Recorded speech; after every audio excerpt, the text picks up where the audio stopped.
I'm J.D. Green. I've been a face on the radio in Vermont for well over 20 years. And although I've loved my career in radio, I had a vision about bringing my connection to the community to a different platform, to social media, where I could create a blueprint of a podcast that's something constantly evolving, knowing that there's always room for new experiences and learning, discovery, exploration, new questions to ask, and answers to be sought after. A program without limitations, but still with intention to tell a more in-depth story behind what makes us tick, what inspires us, what makes us realize that the what and when is only secondary to the how.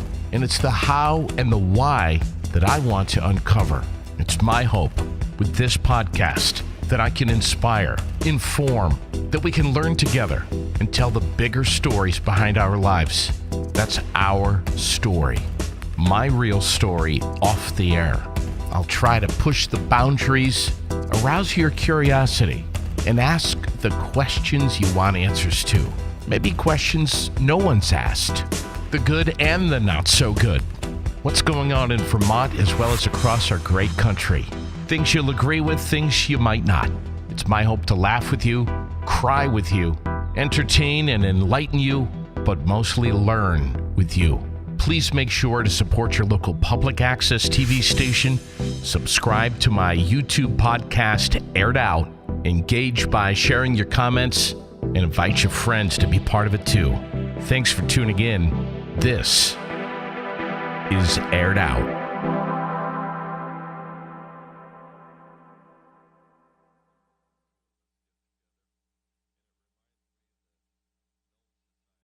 Hi, everyone. I'm J.D. Green from Aired Out.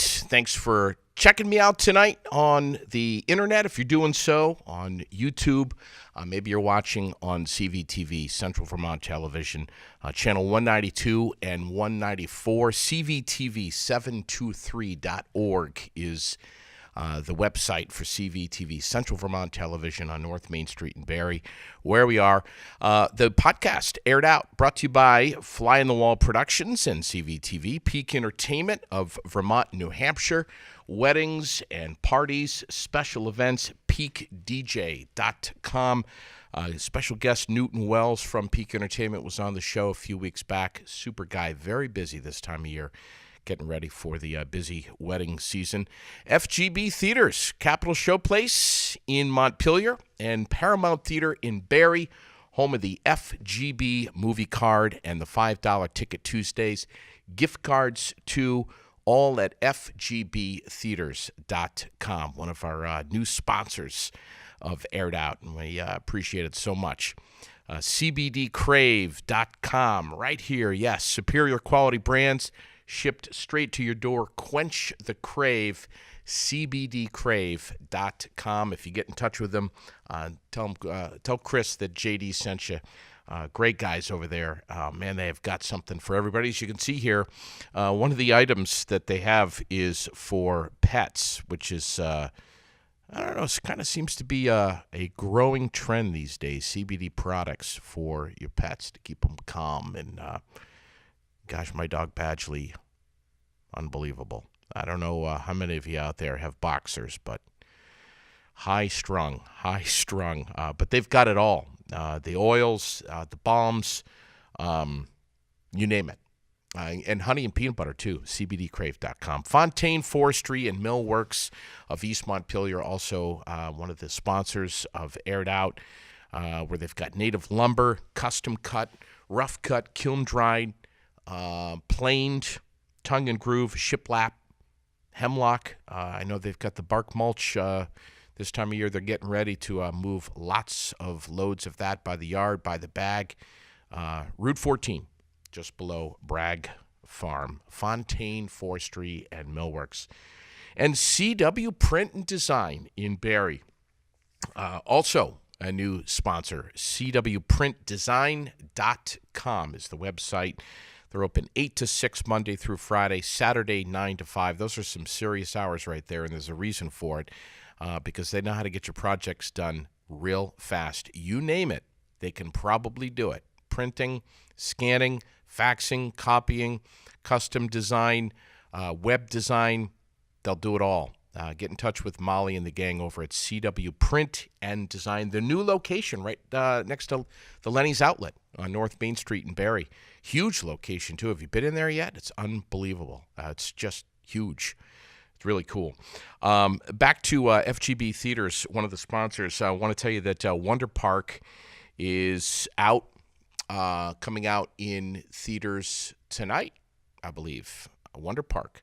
Also, 5 Feet Apart, Hotel Mumbai, Us.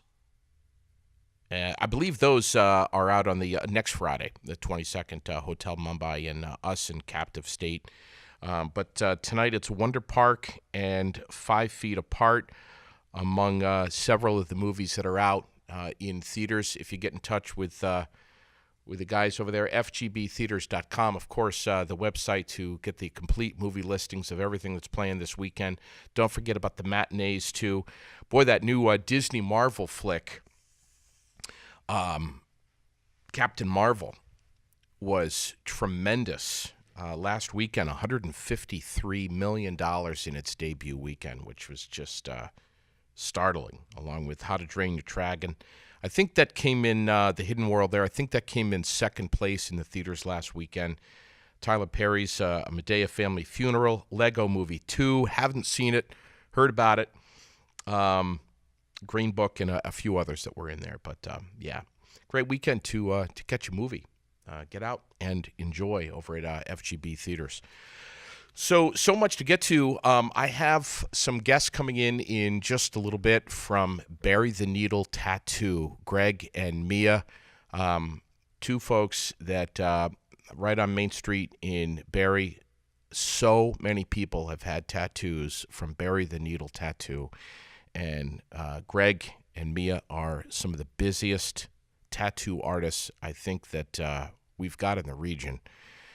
Especially for this small community. They are just jammed, and they're taking some time out of their insane schedules to swing by Aired Out and to come on the show and chat a little bit about the artistry and the skill behind tattooing. I don't have any tattoos. I've thought about getting one, but I know so many people that have them, and they just do impeccable work. So we're going to chat with them in a little bit. I want to just give a shout out to the Cornerstone restaurant here for just a second, to Rich, and I think it was Mike who helped out a couple of weeks ago. I left my my man bag, my satchel, or whatever you want to call it, left it in the restaurant. And the worst part about losing something, I think, is not knowing where you've left something. You know it's lost, 'cause you can't find it, but not remembering where you've lost something can be pretty stressful. And obviously had some really important stuff in there. And when I realized that I had found it, of course, it was a Monday and they were closed. But after some phone calls to Tony Campos and Steve Pappas and a few others over at the Cornerstone, they were able to get in there and find this ever so important item to me, and I really appreciate it. I just wanted to give them a shout out on Aired Out. They're great guys, great food, always a fun atmosphere to get over there on really any night, but especially Thursdays and Fridays and Saturdays. Cornerstone. Thanks, guys. I appreciate that. You may have noticed, and I didn't bring this up the last time that I was on the air here on Aired Out, but you may have. This may have slipped by. I don't know. I don't know if you can see it on the camera or not, but my fingernails are painted purple. I took a picture of it on Facebook over the weekend and put it out there just to let everybody know that it was my daughter Lily who she loves to paint my fingernails. She's 4, and any dad out there who's had a toddler before, you know that you just got to do whatever makes them happy. I've had my toenails painted by her before. One time I was taking a little snoozer on the couch, and I think it was the next morning when I was putting my socks and shoes on that I noticed that my toenails were painted. I think that was like a hot pink. Now we've got the I'm sporting the sparkly purple. So I'm rocking it. Just want to let you know I am aware that my fingernails are painted purple, and it's just the left hand.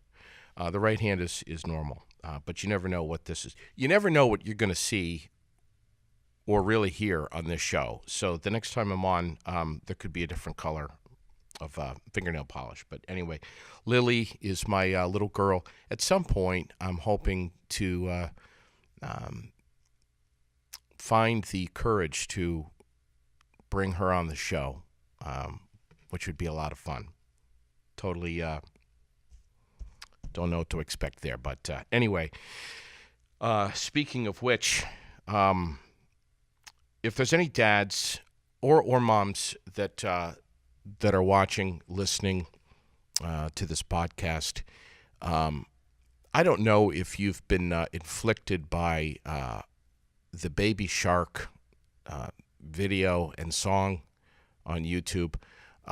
This morning I woke up, and if you're not familiar with Baby Shark, just Google it on YouTube, find it on YouTube, and just if you can muster through a few seconds of it, that'd be great, so you can understand where I'm coming from.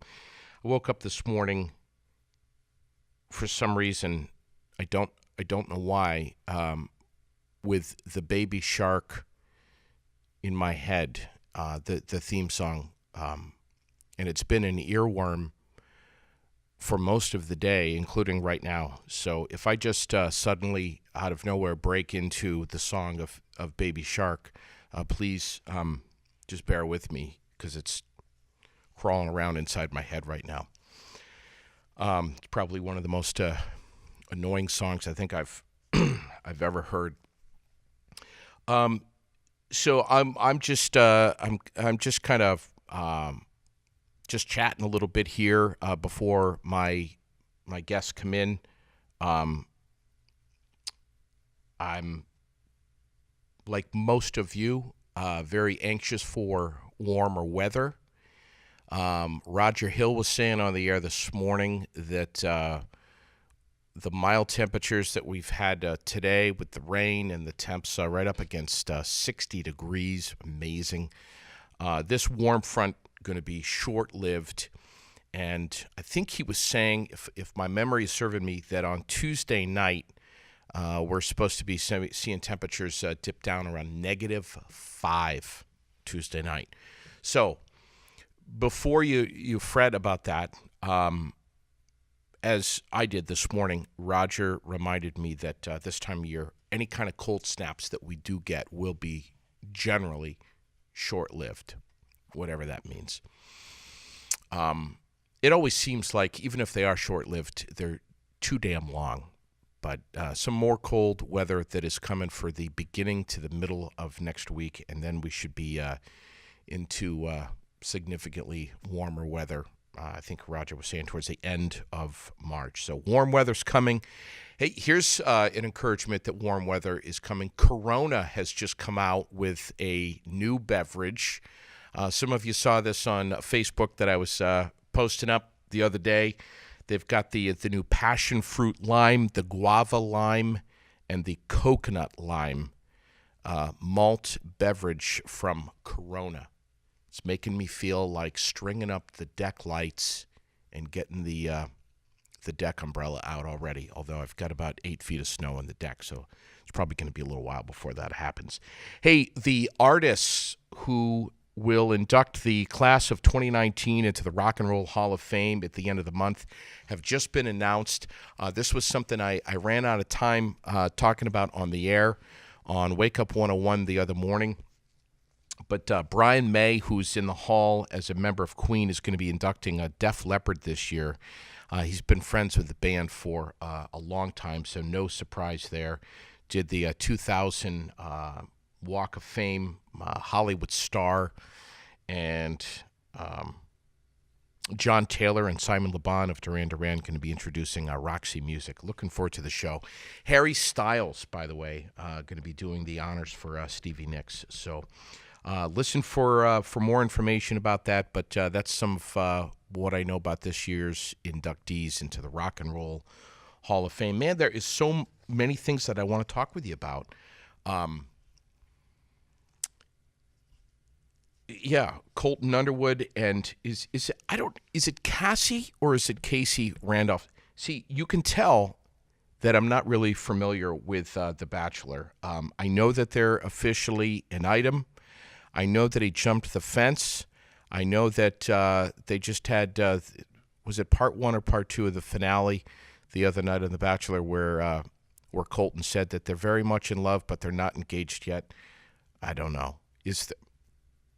Do you like this kind of stuff on TV? Do you watch The Bachelor? Are you going to watch The Bachelorette that's going to start filming in a couple of months? Is this your thing? I wonder. Honestly, if I had time to watch, I probably would.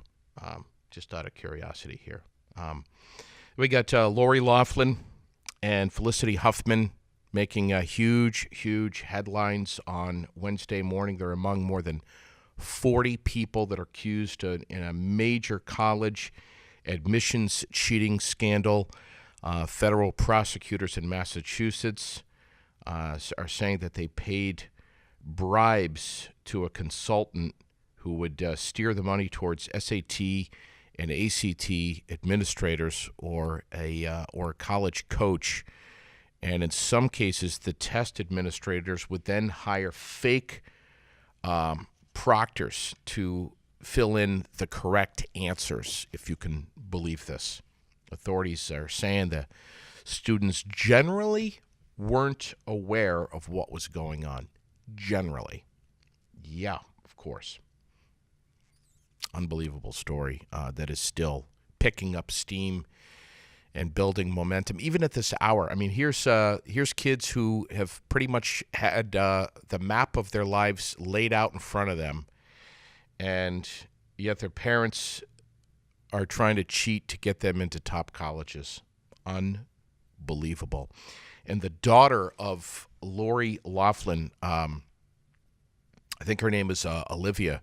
I don't know if you heard the soundbite. I played it on the air the other morning where she was saying that she basically just wanted to get into college just to party and have fun and be listed as a member of the crew team, even though she wasn't even rowing. Unreal. Disgusting. And boy, those late night hosts, they're still having fun with that topic and that story. And then we got the other thing in the tabloids right now, Alex Rodriguez posting the photo of his proposal to Jennifer Lopez on the beach. In his World Series ring, which kind of upstaged the moment a little bit. I don't know if you saw the ring that he presented to J-Lo, $1.8 million. How many carats was it? 16 carat diamond stunner. Did it on the beach. Must have hired a photographer because there's a great photograph of him down on one knee.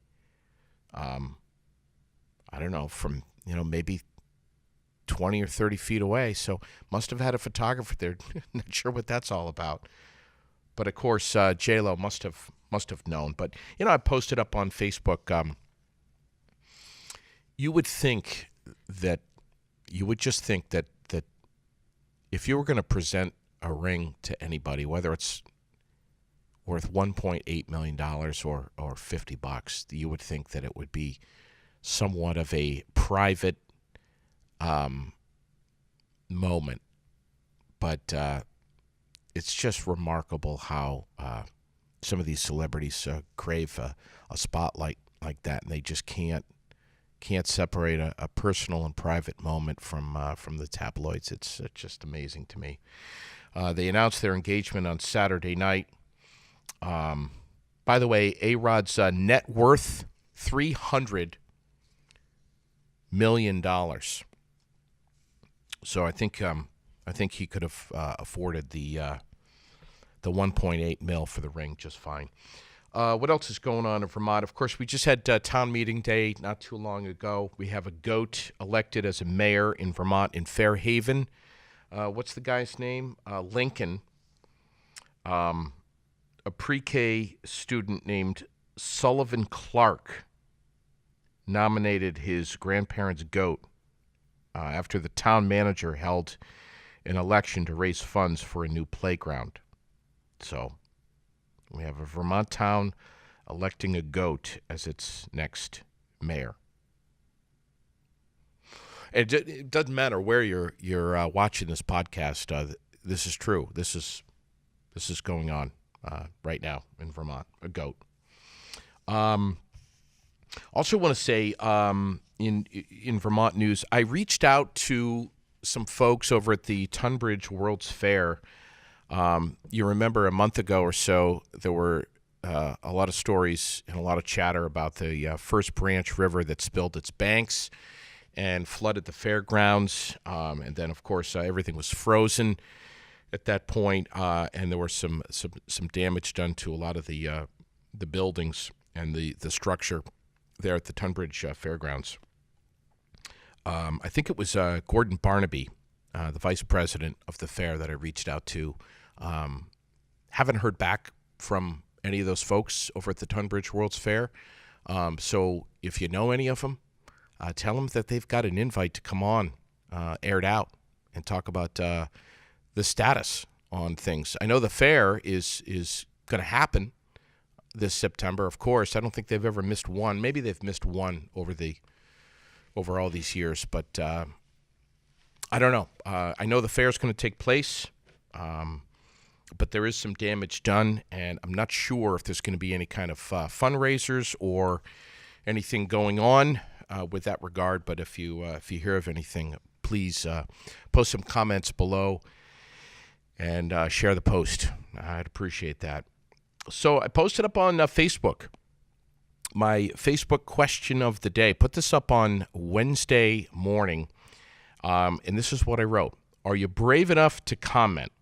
I hope so. Everyone is entitled to an opinion, and we are lucky to have that right. Free speech in America, so go for it. Comment below. Your comments may be shared Friday night on my YouTube podcast, Aired Out. So hop on YouTube right now and subscribe. And I wrote the following. The Vermont Department of Motor Vehicles, this was Wednesday morning's news.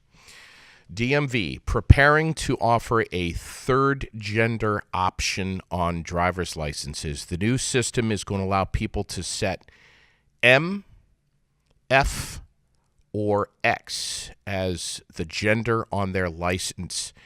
Interim DMV Commissioner Wanda Minoli says the third gender option will provide safety and inclusion for all Vermonters. I would love to understand where she means safety, what she means by that. But I understand inclusion, but I'm not sure about the whole safety part. But anyway, the option will be available in July. And I wrote a good idea for Vermont, why or why not. And some of the comments, Christy says, this is one of the stupidest things our state is doing. There is no third option for sex unless you were born a hermaphrodite. And even they choose one gender or the other. You are either a male or a female. I personally couldn't give a rat's behind which one you identify with, as long that's your prerogative.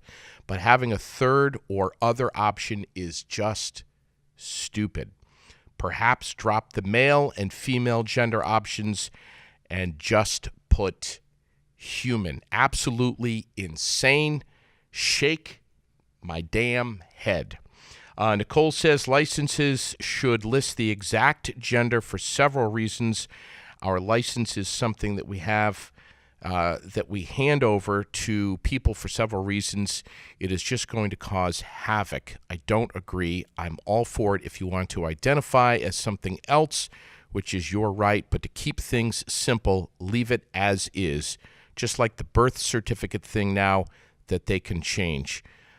Just leave things alone that have been in place for years. Raylene says, I don't see any harm in it. It truly only affects the person getting the ID and none of us. Seems crazy to be angry or up in arms about something that causes no harm to others. Interesting. Roseanne says, how much extra will we be paying for them to revamp the design of the new license with this option? Good question. I wish I knew the answer to that, Roseanne. But anyway, those are some of the comments that I got from my Facebook question of the day, which I post up every day. So hop on. That one's still up there if you want to comment. Fish and Wildlife. Lots of chatter about Fish and Wildlife right now in Vermont that they're considering lots of changes to the state's deer hunting regulations that would allow first-time hunters to participate in a youth hunting season proposed for late October. First-time hunters, you get to hunt with the youths in October. And there's a few other changes, too. They had a big... they've actually had several big meetings lately, but buck management, regional antler point restrictions, annual limit of one legal buck. These are some of the things that are all part of the considerations. New changes coming to Vermont's Fish and Wildlife hunting regulations. I want to let you know that the director of wildlife is going to be joining me here on Aired Out at the end of April, along with a game warden, and we're going to be chatting about this stuff. What else did I want to mention? Being that it is Friday night, this coming Monday morning on my morning show, Wake Up 101 on 101 The One, I've got a big announcement just after 7 o'clock, our big concert giveaway.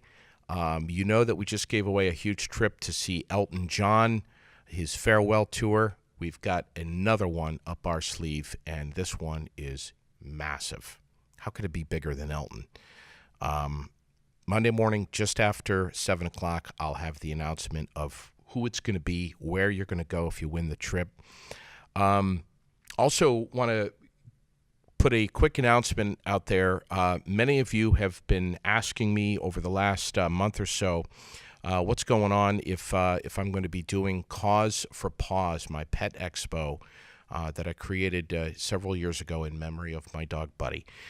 This coming spring, coming spring and summer, I'm actually not going to be doing Cause for Paws due to several personal reasons. So I just want to put that out there. Cause for Paws will not happen in the coming year. I'm going to take a year off and regroup. And part of the reason, a small part of the reason is that, a big part of the reason is that I really need a staff of volunteers to help execute this pet expo. It's turned into something that's, if you were there last year, you know how big it was up at the dog park, the community dog park at the Berrytown Rec Fields. And without Dave Rouleau, it simply would not have happened. Dave, many of you know him. He had the wheel pretty much the whole time and made it happen. So if Dave knows how appreciative I am, but if you know Dave, give him a pat on the back and tell him thanks for doing Cause for Paws last year, because he was the man behind it. Hopefully it'll be back. And if you would like to volunteer, if you'd like to be part of a committee that I'll be hopefully establishing over the winter, next winter, get in touch with me, and I would love to have you volunteer and be part of Cause for Paws. And hopefully it'll be back up at the dog park at Berrytown School. It'd be nice. I've got some some really interesting and I guess creative ideas of things I'm going to be doing with this show. And Tony Campos and I at CVTV are also working on some ideas on things to present and bring to you, the audience, here in the coming weeks and months. And stay tuned for more on that. When I've got some real concrete info, I'm excited to share it with you. So we're going to chat in just a little bit with Greg and Mia from Bury the Needle Tattoo right here in the Granite City. It's Aired Out. We'll be back in just a little bit.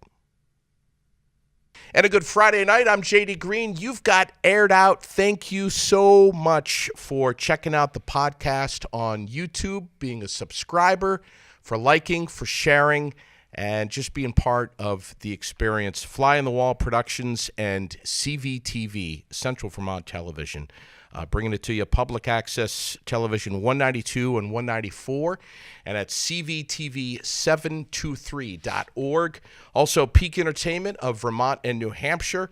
Weddings, parties, any kind of special event, yes, they'll go anywhere. peakdj.com. FGB Theaters, the Capitol Showplace, in Montpelier, and the Paramount Theater in Barrie, home of the FGB movie card and the $5 Ticket Tuesdays. Gift cards, too, all at fgbtheaters.com. CBD Crave. You can see the products right here. Superior products delivered fresh right to your door. Some of their products, they've got a massive website. Get on, check it out, chat with Chris, tell him I sent you, and quench the crave at cbdcrave.com. Fontaine, Forestry, and Millworks of East Montpelier. They've got it all there. Plus, they're bagging up that hemlock bark mulch. You can get it by the yard, by the bag. It's going to be a busy spring. Get over to Fontaine, Forestry, and Millworks. See what they do. Kiln-dried, rough cut, planed, tongue and groove. They do timber frame homes and so much more. It's just scratching the surface, really. Route 14, just below Bragg Farm, one of our sponsors. And CW Print and Design in Barrie, their new location right next to the Lenny's Outlet. CWPrintDesign.com, open Monday through Friday, 8 to 6, and Saturday, 9 to 5. I have some really kick-ass guests with me tonight on this Friday evening on Aired Out. Greg Wood and Mia. Mia, what's your new last name? You just got married. It's Paronto, am I right? That's right, JD. Yeah, I did in October. Congratulations. So. Thank you. Yeah. Married already. Wow. Thanks. And your hubby is so cool. I just saw you guys. When was it? Two weekends ago? Morse Farm, yeah. Sugar and Snow. Sugar and Snow. So Greg Wood is the guy next to me who is the owner, the head of Bury the Needle. Yes, sir. You're the main man. I am. I'm the guy. Dude, I have to tell you, so many people, I mean, pretty much almost everybody I know has had a tattoo from you. I mean, you are That's good. You're the captain of the tattoo, man, in Central Vermont, really. Well, thank you for saying that. It's really, it's so impressive. I've been in the shop, I want to say twice, and when I've been in there, you are in like a zen. I walk in, and you are so locked in and so focused on what it is that you're doing that I swear a bomb could hit the building and you wouldn't even know it. You're in the zen, brother. Potentially, yeah. What's it? What is it like? I mean, what's the process? Somebody walks in, you do a consultation. Is that how it works? Sometimes, yeah. Sometimes people have an idea right out of the gate. I say often Google is the new flash rack, so folks might come in with a printed copy of what they're looking for already. Something that they have found online. Online, a lot of times, which then we'll take that and we'll make our own piece out of that. Yeah. That's the typical process these days. Or they'll come in with a custom request that they want us to do from scratch. Yeah.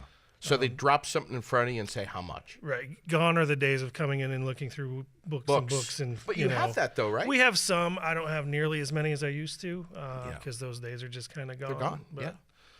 So they'll put something in front of you, Yep. and they'll say how much, and of course it depends on the size, Right. and Size, how many colors. color, placement on the body, all those things play into it. Sometimes they come in with a price point, with a budget, and we can kind of Yeah. work with that. But sometimes it's, an ongoing project that it will be multiple sittings or something, and it's just something we don't have an estimate for. But if they're willing to get the work done, it kind of doesn't matter to them. But some people are more in that Wow. ballpark price. 9 times out of 10, too, if somebody has a budget, we can work with that. Yeah. So sometimes if they come in and they say, I want this, and it's 12 inches wide, and you could say, well, that's cool, but for that budget, you can have exactly that, but 3 inches.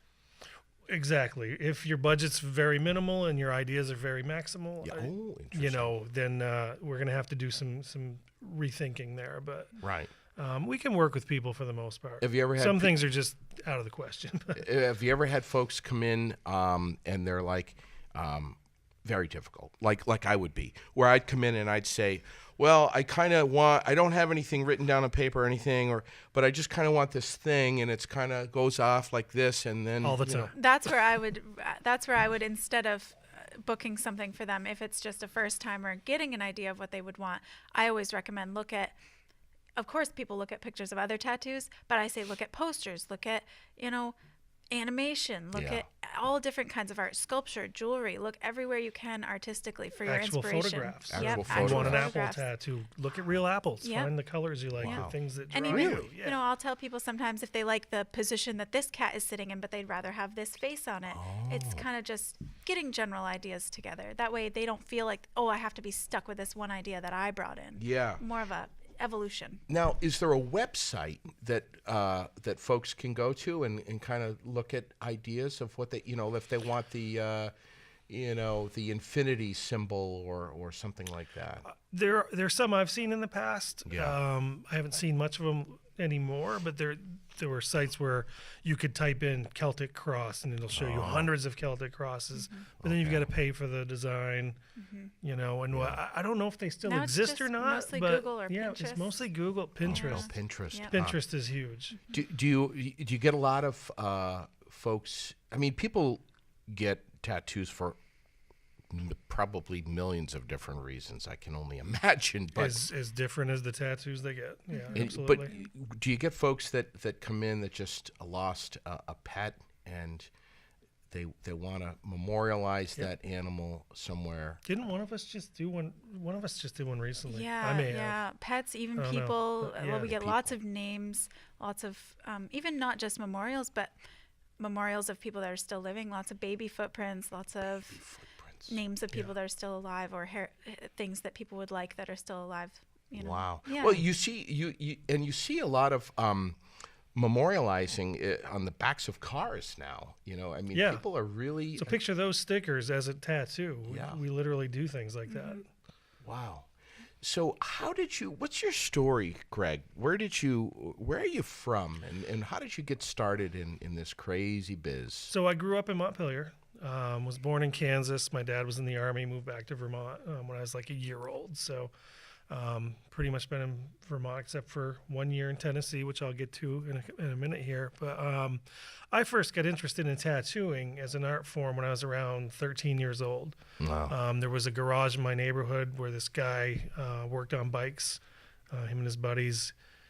See if I get this story right. My cousin was dating his best friend's daughter. So we met him through there, and my cousin and I used to hang out at this place. And he had a guy come over from Maine that was doing tattoos in the shop.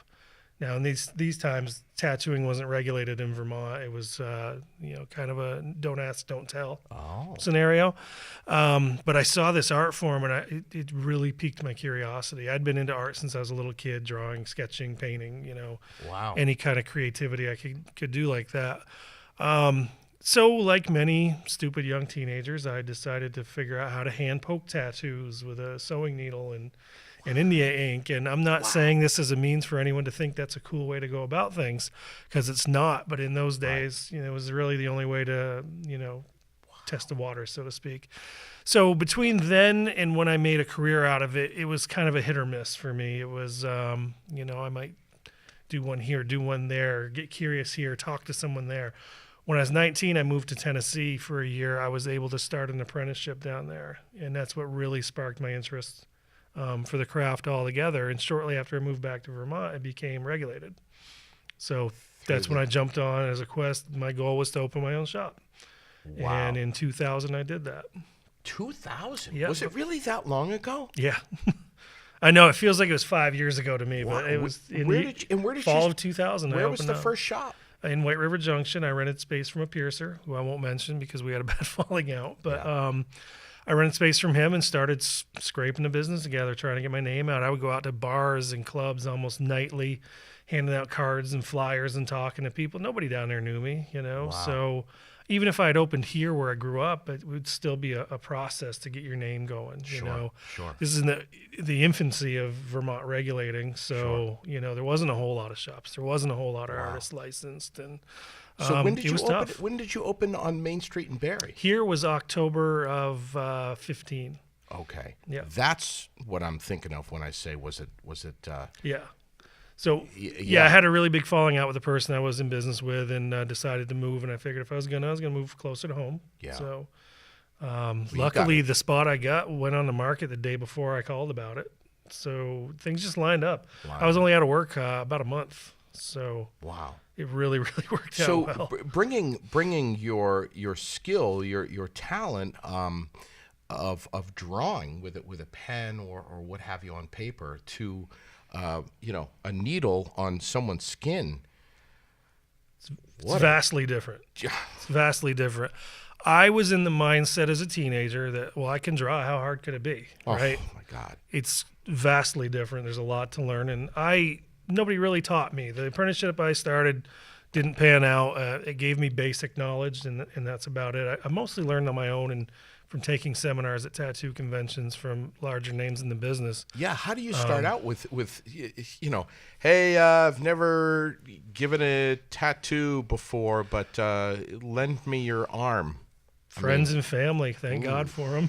Yeah. I worked on myself a bit, learning. And again, I'm not advocating to do it this way in this day and age. Sure. If I had to do it over again now, Yeah. Things would be a lot different. What do you do looking, now but if you want to be you a have to tattoo find artist? somebody to apprentice you. So someone who's been licensed at least 5 years that knows the craft and knows it well to teach you all the ins and outs and all the laws around it. It's like what I ended up. Yeah, I was just going to say, Mia had to do. can you please introduce this incredibly talented young lady next to you, who I know so well? Well, not my apprentice anymore. My coworker Mia Paronto, and She used to be your apprentice. Yeah. yeah, she actually started learning in Boston, and I'll let her tell you the story. But I was after Mia for a while to finish her training. Really? When she came back to Vermont, she was a little disgruntled. Yes. And kind of questioning Yes. whether she wanted to continue in this field, and I knew she had the talent to do it. So she would stop by the shop every now and again just to draw or Yeah, and hang show out you and her work. talk. And I was like, you really need to finish. Wow. Yeah. So you And, pushed her along. Yeah, so she came to me one time and told me a story about having had an interview to apprentice, and she didn't get a good vibe. And I said, Mia, why don't you come here? Yeah. And she was like, oh, I thought you already had an apprentice. And That's a girl who's dialed into the vibes too. yeah. I mean, if she doesn't get a good vibe on you, then there's no Right. go. So from there, I'll let Mia tell you her story. It's true. Yeah. So what is your story? Well, So you different from Greg, where he was saying, he got interested when he was 13, Yeah. and he's a little bit older than me, of course, and so. Not by much. But, No, by but not. similarly, I was interested by age 12, 13, 14-ish as well. Just, I'd go into a bookstore and I'd see a piercing book or a tattoo book just about the culture and stuff, and I'd pick up one here or there, and would be interested in having tattoos myself. But then by the time I got done high school, I'd always been artistic in high school. I took jewelry classes and pottery classes, and did a little photography here and there and everything. But I started at UVM for a science-based major, thinking, I'm gonna go have a science career, and I'm gonna go have a regular job like that. But I did have a science teacher in late middle school, actually, because I grew up over in Tunbridge and East Corinth areas, moved as a kid. But one of my science teachers at a school in East Corinth actually told me, I have a feeling you should pursue your art instead of science. So coming from a science teacher telling me, even Wow. though I was a good science student, she felt I should be in art, it really rang true to me. And I had It's a great teacher. the first half of my college year was really hard, and I ended up switching my major to studio art because I just wanted to be doing something I did feel comfortable and confident about. Yep. So I learned a few things there, but ultimately college wasn't really going to work for me.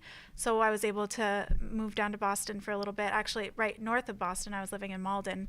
And I worked at a couple shops. Boston Tattoo Company and Painted Bird were sister shops I got to work at just as a counter girl at first, changing the trash cans and cleaning all the tubes for the artist and scheduling things and answering questions, all those menial tasks that you do first off. Yeah. And kind of gradually got done with that shop and moved to another one, and I was able to learn a little bit more and start tattooing at that second shop, not just scheduling and Yeah. cleaning. I was in contact with Mia during all this During via that. Facebook, so I yeah. watched all this from afar. I too. ended up That's- doing a couple Which little is why I crochet wouldn't let her projects give up for on him. it. See, Yeah.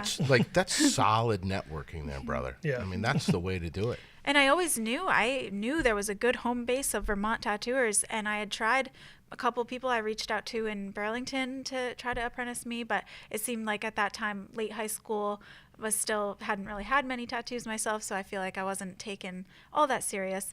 So when I had the opportunities down there, I definitely took them and grabbed a hold of them. How do you show that you're serious? Is it I- demonstrated with your physical artwork? Yeah, some people will think, oh, if I, like Greg was saying, he doesn't advocate tattooing yourself or family and friends without a license these days, which I don't either, of course, but getting your fine art portfolio together is the most important part. Getting drawings, paintings, multimedia, showing you can work in different mediums, Wow. not just I can draw with a pencil. Right.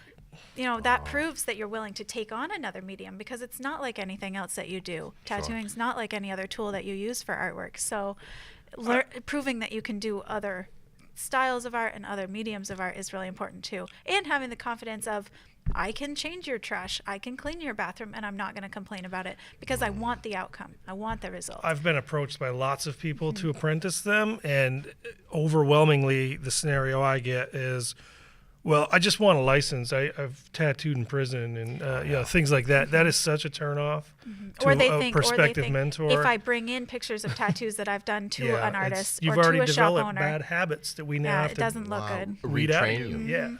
Wow. So when I look for somebody, I look for somebody like me, a well-rounded artist that's looking to explore another medium and make that her career. That's an attractive person to spend your time on. Yeah. You know, not somebody who's just, I just want a license. I literally had a phone message one day. A guy said, I got to get a job. I don't really want one, Oh my God. but I have to get one. So I figured I'd learn tattooing. That's an actual message on our phone. Save that. It Save that it accidentally got arrested. I did erased. Erased. Oh, I it's too did bad. have it saved. But So do you ever get nervous when you're? I mean, I've seen you in the zone. I know you get into the tattoo zen, but do you ever get nervous? Do you ever question your confidence when you're? never, not at this point in my career. Do you I mean, ever there was get a time when I nervous? did. You ever sweat? Get nervous? No, The customers do.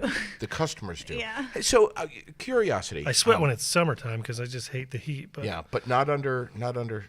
I mean, I've been doing this professionally full time for coming up on 20 years. Yeah. So it's like breathing for me. It's just, Yeah. I've done so many different things and seen so many different scenarios I think it's the same with any career or job path. You get, you're comfortable on the microphone. Yeah, We right. don't know where to sit. Sure. It's the same kind of thing. Sure. So at this point in my career, no. But I do remember a time when, literally pray to the tattoo gods that this comes out the way I want it to. Wow. Do you ever have folks come in and say, "Look, this is my ex-wife. You got to get this off my arm." Yes. Okay. How much of that do you get, and what's the process? Right? Do you actually tattoo skin color on top No. of ink, Well, I mean, or do you pull ink yes out of and the no. skin? Do you pull No, ink out no. of the skin? We don't do any removal. The only way to effectively There- remove is laser, and There that's are regulated by places to do medical. it, but we don't do it. Yeah, that's medical in Vermont, so we wouldn't be Okay. able, even with proper training. But I would say if somebody came in with a prospective cover-up or even a repair of an old piece, there's a couple factors that go into whether it can be done, Yeah. how much bigger they would want to go with the design. Right. Usually, if you can draw the eye away from the big, darker area of a cover-up and kind of make the viewer look somewhere else first, they don't realize it's so much of a cover-up until the person tells them. So is a cover-up changing the name Cynthia into a dragon? Is that a It cover-up? Potentially. could be. Okay. Yeah. Potentially. Yeah. Or flowers, or not every cover-up can or be a done. balm. Sometimes you have to be honest with people and say, it's easier if you go get a session or two of lasering to lighten the tattoo that you have, and then we can cover it easier. would You don't be have to get rid of it fantastic. all the way. Really? You don't have to go for 8 sessions. It'd be of so lasering great to if get rid we of as it. artists could do the laser. Yeah, have a tattoo It machine would open on up one side, options laser for on the people. other. Sure. Yeah. Dramatically, Isn't that but amazing? it's under medical, and so therefore, it's more expensive. And they can charge a premium. I Yeah. won't get into that. That's another discussion. What's but- popular now? I see a lot of the sleeves and chest. It seems like there's a lot of chest art. I think nowadays, and for me, and I'm sure Mia has different opinions on this, but for me, I see, like you're saying, certain areas become trendy, and not so much designs. Where back in the early 2000s, I mean, if I did one more tribal armband, I was going to quit. Kidding. You're So, now people are, even if they're bringing us these pieces that they've downloaded, they still want their own spin on it. They want us to take that and make them a unique piece. I think that's more the trend now, is people want uniqueness and something for them. But I do see trends in where they get them. Where women 15 years ago were getting lower back pieces that are now called tramp stamps. Nobody's yeah. doing those anymore, so now the rib's popular. Or a chest piece. I see that being trendy. But design-wise, I see less trendiness in that these days. Where is the most painful part of your body to get a tattoo? Oh, the and old any dog. Top answer tattoo question number 3. I'd say any answer is acceptable I'd here. say there's a top 5 for me, at least. I'd say foot, Top of the foot. top of the foot, probably maybe behind the knee All right. would be bad. Hands Hands, are head, pretty rough. scalp, I've heard- Anywhere on the Hands. torso Yeah. here can be pretty rough. On the sides of your torso. Yeah. near the belly button. All right. Yeah. Now, because this this show is called Aired Out, that's what we do. We just air it out. Genitalia. Ever done a tattoo? I have. None on male, but I have on female. What in the hell was that like? On the inside, it was very awkward. On the outside, I have to always be professional. I find the more relaxed and professional I am, the Yeah. calmer the client That's the is. thing about you, man. I could see that. No, So- seriously. I was approached by a girl who was, this is when I was in White River. She was part of the au pair program at Dartmouth, and she wanted music notes because she is a musician at heart. She's from France, lovely young lady.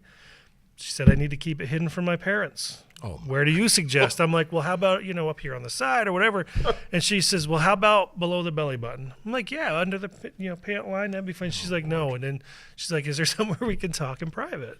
Oh, And she literally wanted it on her parts. So I did Wow. it. And, how much pain, again, so I'm curious, how much pain was she in? very little. Really? Yeah, that was her first tattoo. She laid there fine. It said it didn't really hurt. Wow. And So- again, because I was comfortable, I think it made her more comfortable. This So, young lady next to you is so immensely talented. You already know that. You probably do. know that more than I do. But she sketched a drawing from a photograph of my daughter when she was, I think, 2.5 years old. Little then, yeah. Lily, and So she's cute. now 4.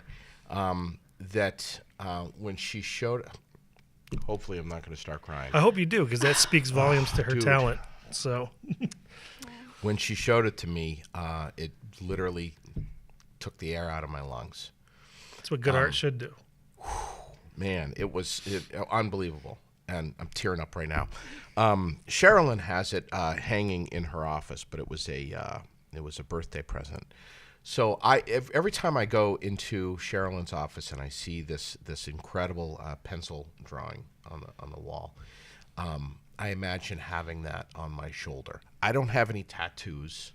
I'm sure you could take your drawing and recreate it in, Absolutely, in a she could. tattoo. Yes, yeah. The big question for we all have different tolerances of pain. So the big question that I would have for you is how much pain am I going to be in? Number one. Number two, how much is it going to cost? And I know it depends on size and color and all that stuff. Whether colors Those would be top incorporated tattoo questions, number 1 and Yeah, 2, those. by the way. Those are, yeah, that's it. So let's Yeah. start. Number one, how much pain? I can address the pain question. I've recently been sort of explaining to first timers or newcomers. It's almost, to me, you describe it as a burning, stinging, pinching pain, but it's almost like if you go to wash your hands and the water's just too hot, you know it's not going to hurt you, but it's just a little too hot. It's pretty uncomfortable, and you wish you could add some cold in, but you're like, I'm just going to wash them really fast, and I'm going to deal with it. And then it will be over. You know, it's that annoying feeling of, oh, this is pretty uncomfortable, but I know it'll be over. I know I'll be done washing my hands, and I won't feel like this anymore. Yeah, but what if somebody's getting a whole arm sleeve? Well, they don't do that all at once. Yeah. So you're doing that in sessions. You know, you have an to, hour or two here and there. Yeah, you have to eat before. You always make sure you eat before, so your adrenaline has some fuel, because your brain puts out adrenaline to help with the pain. Just like if you broke your arm, you know, you wouldn't necessarily feel as much pain as you would because your brain's helping you. Same thing with tattoos. Water, hydration is key. Yeah. So you go through these things with a new client. You tell them what to expect and what to do before. Also, aftercare after. Always giving people ways to take care of it and preserve it so it ends up healing the best. And I tell people, as far as the pain question goes, you'd be amazed what you can put up with.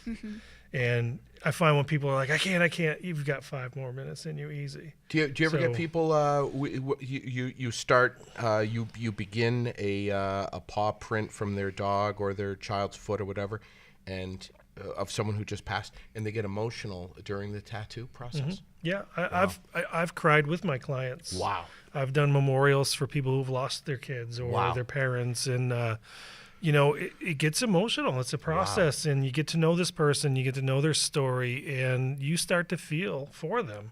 Yeah. I've done work for people, you know, that are terminally ill. I've had a few clients. I had one young girl. She was 17, and it was a Make-A-Wish kind of thing for her. She wanted a tattoo. And I surprised the family, and I did it for free.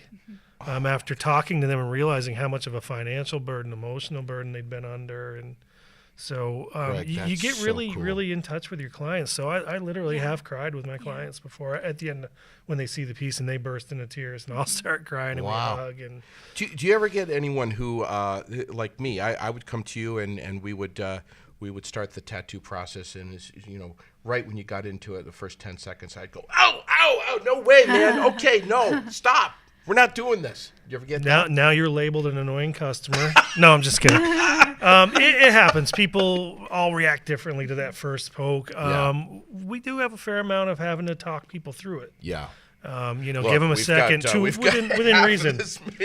You know, and within reason. Yeah, most of the time, like with the emotion thing, you know, it's a piece of their personality coming to the surface. It's a piece of who they are, and they want to show people that part of them. Because, you know, you can't always just start up a conversation with every stranger about, oh, I love beekeeping, or I love rabbits like I do.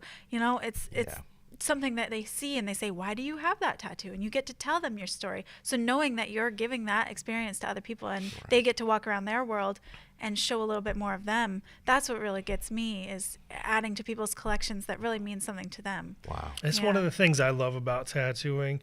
You love this picture Mia did for you. Yeah. But you look at it when you're in the office. Yeah. We tattoo you. That's part of you now. You're going to take that to the grave. Sure. Yeah. It's a much more intimate form of art. And that's what drew me to it initially. I sometimes phrase it as, well, where do you want this to live? She says it all the time. I love that. You know?